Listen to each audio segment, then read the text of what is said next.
Todos a bordo para conversar com ele. Bom dia, Ivan. Seja muito bem-vindo, muito bom tê-lo conosco. Bom dia, Daniel. Uma alegria estar por aqui. Uma saudação a você, os colegas de bancada, toda a nossa audiência que nos acompanha, que neste momento está deixando o like. Muito bem. Antes da gente entrar nos nossos assuntos, chama a atenção o local onde você está. A nossa audiência sempre pergunta: onde é que você está hoje, Ivan? Aí é um pub? É um pub, Daniel, porque dentro de uma estação de trem. Então, eu daqui a pouquinho tenho que pegar o trem. Eu vou para uma parte aqui do interior da Inglaterra, tenho um compromisso de trabalho. Então, eu já fico olhando para o trem aqui que eu vou pegar e tô no pub. Então, eu consigo conciliar os dois. Ficar de olho no trem e entrar ao vivo aqui para trazer as atualizações para a nossa audiência. Mas é um pub, sim. Gosta muito de pubs, tanto é que tem um documentário especial que ele produziu, que está lá no canal dele, que é muito legal. Quem não assistiu ao vivo a transmissão, a estreia recentemente, vale a pena consultar lá no canal do Ivan Kleber, que é muito legal esse documentário. Aliás, parabéns mais uma vez por essa produção, Ivan. Bom, vamos lá para o nosso primeiro assunto. Os Estados Unidos aceitaram formalmente realizar consultas com o Brasil na Organização Mundial do Comércio sobre o tarifaço de 37%, 37,5% imposto às mercadorias brasileiras, não é, Ivan? Dá para explicar aí para a nossa audiência o que isso na prática significa? Faço uma outra pergunta a você. O governo questiona o tarifaço, mas e a tarifa de 55%, aquela da carne brasileira imposta pela China, que a gente já falou tantas e tantas vezes aqui? Não vai ter nenhum questionamento por parte do governo Lula lá na OMC, não? Perfeito, Daniel. E aqui a gente tem uma série de paradoxos. Inclusive, tem uma atualização sobre essa questão da carne e a gente já vai explicar isso para a nossa audiência. Nesse questionamento que o Brasil está fazendo lá na Organização Mundial do Comércio, Daniel, a China ontem declarou ser parte interessada e ela quer entrar junto com o Brasil na questão das tarifas aos Estados Unidos. Então, nós teremos aí a China do lado do Brasil, lá na Organização Mundial de Comércio, um movimento que a China disse ser parte interessada por conta daqueles 12,5% de tarifas que foram aplicadas ao Brasil por conta do trabalho análogo à escravidão. Quase que a China passando um recibo aí, né, de que, de fato, tem esse problema lá no país. Então, vamos explicar tudo certinho aqui para a nossa audiência. O Brasil levou a questão para a Organização Mundial do Comércio e, como você bem disse, os Estados Unidos aceitaram, então, abrir ali um diálogo. Por que o lado americano está fazendo isso? Porque amanhã depois, Daniel, se essa questão das tarifas forem questionadas lá nos Estados Unidos, no Congresso, ou até mesmo na Suprema Corte, enfim, os Estados Unidos poderão dizer, não, fizemos, a administração Trump principalmente, poderá responder, não, olha, nós seguimos o protocolo, nós respeitamos os tratados internacionais, os acordos internacionais, a gente conversou com o Brasil na Organização Mundial do Comércio, etc. Então, é uma maneira que a administração Trump tem de respeitar o rito e de dizer, olha, nós continuamos conversando com o Brasil. Mas o lado brasileiro já admite que esta ação na Organização Mundial de Comércio, ela tem um efeito praticamente nulo, é mais simbólico do que nulo. Bom, esse é o ponto que levou os Estados Unidos a aceitarem a dialogar com o Brasil lá. Agora, como que a China entrou nessa história? Vamos lembrar aqui nossa audiência. Nós temos 25% de tarifas via seção 301 e 12,5% porque o Brasil não faz o suficiente para combater, né, a comercialização de produtos fabricados em países com trabalho análogo à escravidão. E aí que a China entrou, Daniel. Porque a China disse que alguns produtos delas, que eles vendem no Brasil, podem ser afetados por essa tarifa que os Estados Unidos estão colocando ao Brasil. Então, eles querem, via Organização Mundial do Comércio, utilizando esse caminho via Brasil, o Brasil servindo como um trampolim da China, para tentar colocar a China negociar na mesa com o Brasil, com os Estados Unidos, e a China dizer, não, a gente não tem trabalho análogo à escravidão, portanto, você precisa retirar estas tarifas. A sensação que fica, Daniel, é que o Brasil está sendo colocado de lado em uma negociação que seria de interesse do Brasil. O Brasil é bem grandinho para poder se defender nessas questões. E aí é como se o Brasil tivesse, de alguma maneira, aceitando essa presença da China e sendo colocado de parte na negociação que importa. Ou seja, aqui também a diplomacia brasileira, a gente entende que toda ajuda no contexto diplomático é importante, mas como que fica a tal da soberania, não é? E aí entra um dos maiores paradoxos dessa semana. Eu disse que traria atualizações sobre a questão da carne brasileira na China. Pois bem, Daniel, ontem o governo chinês comunicou que o Brasil já atingiu 90% da cota de exportação do Brasil para a China de carne. Ou seja, nesse ritmo, Daniel, eu fiz uma pesquisa agora pela manhã, provavelmente aí até o final de agosto, começo de setembro, nós teremos aí o alcance de 100% dessa cota. E 3 dias depois, a China aplicará uma tarifa de 55% sobre a carne brasileira. Então, aí, se nada acontecer, muito provavelmente no começo de setembro teremos essa tarifa. O que coloca vários questionamentos na mesa. O primeiro deles: o governo brasileiro está negociando com a China ou uma maneira de aumentar essa cota, ou até mesmo de retirar essa cota da equação? Eu não encontrei nenhuma confirmação oficial, de um diálogo direto. E o Lula, Daniel, ele conversou com o Xi Jinping naquele domingo, ficou ofendido com o Milei, ele ligou para o Xi Jinping. E ali os dois falaram em futuro compartilhado, em apoio ao Sul Global, etc. Mas ali era a ocasião do Lula negociar com o Xi Jinping o fim dessa cota ou aumentar a cota, algo nesse sentido, para não prejudicar o agronegócio brasileiro, para não prejudicar os pecuaristas brasileiros.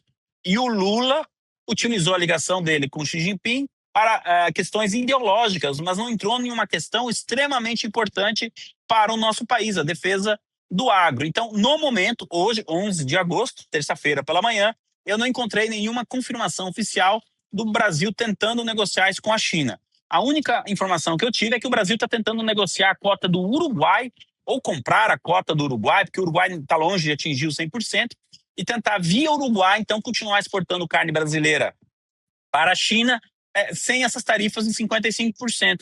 E aí eu pergunto, e talvez a audiência concorde comigo, não seria mais fácil negociar isso direto com a China? Já saiu na grande mídia. São mais de 10 bilhões de reais esquecidos para serem sacados pelos brasileiros. Foram 4 dias organizando e logo já entrei com a solicitação e, na sequência, já me veio o retorno. R$ 8.517 que estava lá parado. E era meu. E isso é só a ponta do iceberg. São 7 brechas ocultas no sistema que você pode resgatar. A menos que você queira fazer doação para esse governo, precisa ver antes que o prazo acabe. Para você descobrir, deixei o link aqui embaixo e um QR Code na tela. Acesse agora.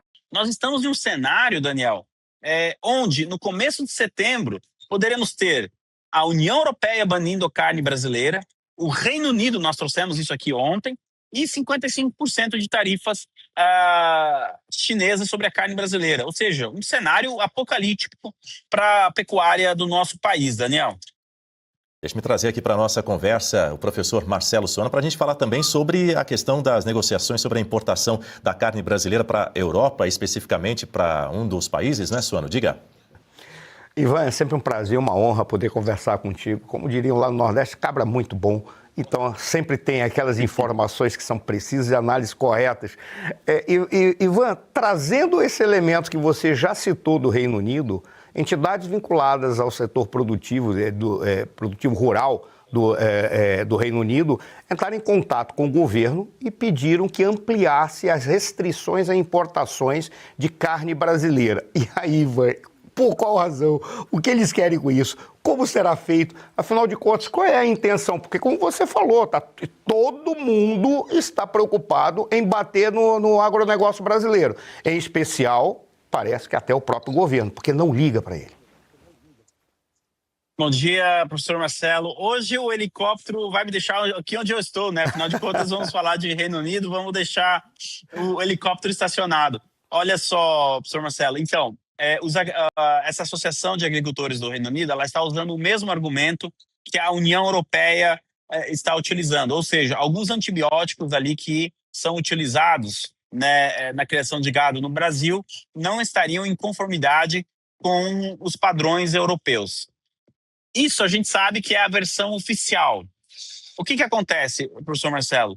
O Lula correu para assinar aquele acordo com a União Europeia para tentar entregar alguma coisa, porque é um governo que chega aí, como disse ontem, se não me engano, nosso colega Piotto, né, eu estava acompanhando o S Sem Filtro, é um governo que chega na reta final sem ter o que mostrar para a população. Então ele correu para assinar esse acordo com a União Europeia, mas não mediu as consequências.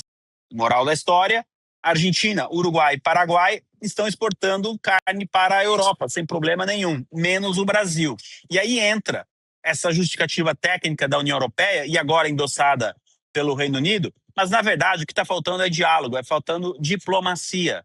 Colocaram Mauro Vieira para ficar indo para cima, para baixo, falando com o Irã, falando com não sei quem, o Lula ofendendo o secretário Rubio, o Lula persona não grata em Israel.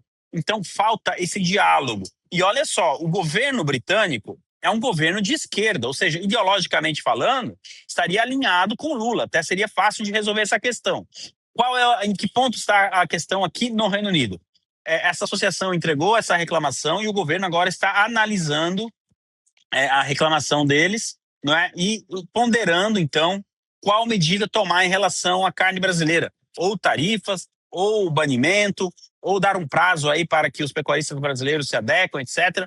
Mas no fim do dia, professor Marcelo, o que está faltando é diplomacia. Sentar na mesa, conversar, porque essa questão técnica ela pode ser muito bem administrada em outros meios. Não é tão difícil assim. Agora, enquanto o governo continua de braço cruzado, ofendendo os outros, aí dificilmente a gente vai ter um avanço nisso, até porque cada país age no seu próprio interesse, né? A União Europeia e o Reino Unido vão agir no interesse da defesa do agro deles. Quem não está fazendo a parte é o nosso governo aí no Brasil. Daniel, devolvo para você.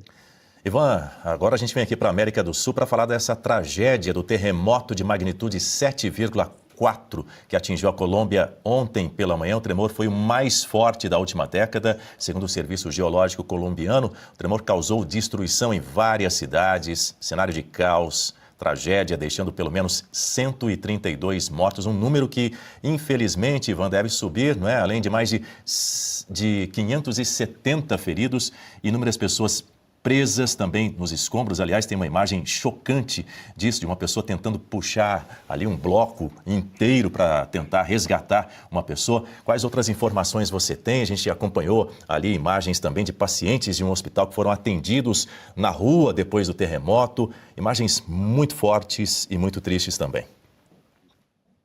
Com certeza, Daniel. Antes de mais nada, toda a nossa solidariedade ao povo colombiano, não é? Um povo que foi muito solidário com os brasileiros quando aconteceu aquela tragédia da Chapecoense, né? E a gente viu toda a comoção, enfim, todo o apoio que a população colombiana, inclusive com taxistas que não cobravam, né? Ali do aeroporto até o local, enfim, os familiares, amigos que estavam ali. Então, toda a nossa solidariedade ao povo colombiano. Eu tenho também esse número oficial, são pelo menos 132 mortes até o momento, mas como você bem disse, esse número pode aumentar. E quando a gente olha as imagens, né, Daniel, na hora me lembrei muito do terremoto que aconteceu na Venezuela, agora no final de julho, né? Mas me parece, Daniel, passado aí praticamente um dia do terremoto, que foi registrado às 8h30 da manhã, horário de Brasília, mais ou menos aí completando 24 horas, não é? Dessa tragédia. Me parece que a Colômbia ela está reagindo melhor. O impacto do terremoto foi um pouco menor do que foi na Venezuela, mas que não diminui, não é, a tragédia que aconteceu. Logo nas primeiras horas, o secretário de Estado, Marco Rubio, dos Estados Unidos, veio a público declarar o apoio dos Estados Unidos à Colômbia. Já enviaram 15 milhões de dólares para ajudar aí nos resgates. O presidente de El Salvador, o Bukele, também colocou à disposição a equipe, que saiu muito bem, né?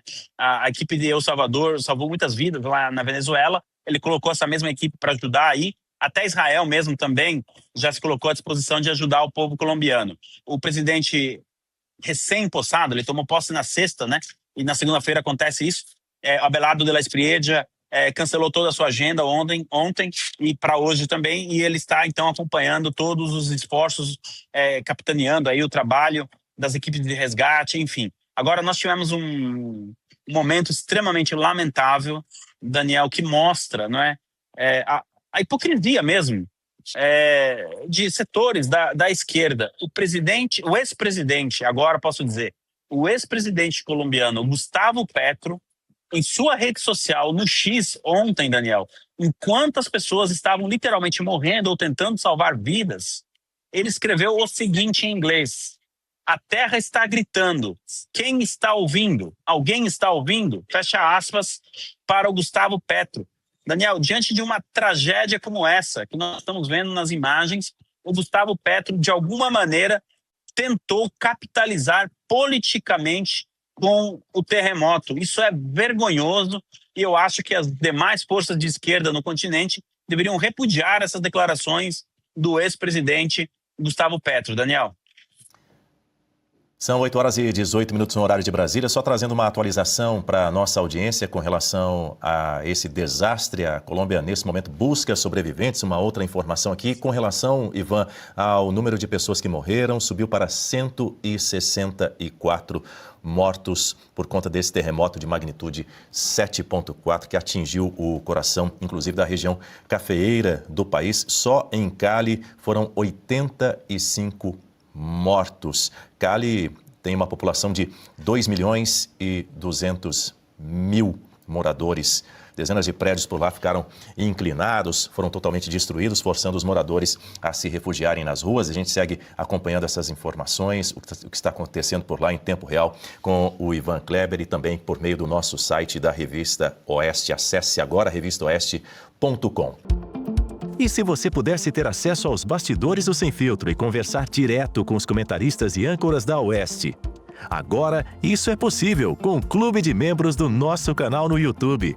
O clube foi criado para quem quer dar um passo além e fazer parte de uma comunidade exclusiva. São 3 níveis de assinatura, pensados para aproximar você da nossa equipe. No plano apoiador, você ganha destaque no chat, figurinhas personalizadas e acesso a publicações exclusivas na comunidade do canal. Quer estar ainda mais perto da Oeste? Nos níveis Engajado e VIP, nós liberamos acesso às lives fechadas com nossos apresentadores e comentaristas, nas modalidades mensal ou semanal. Você também participa de sorteios de livros e produtos da Oeste, além de acesso antecipado a vídeos e a uma visão direta dos bastidores do programa Oeste Sem Filtro. Faça parte do nosso clube de membros e tenha acesso a lives exclusivas comigo e com todo o time da Oeste. Se você acredita na importância de um jornalismo livre, independente e comprometido com os fatos, clique agora no botão Seja Membro e conheça todos os detalhes e vantagens de cada plano.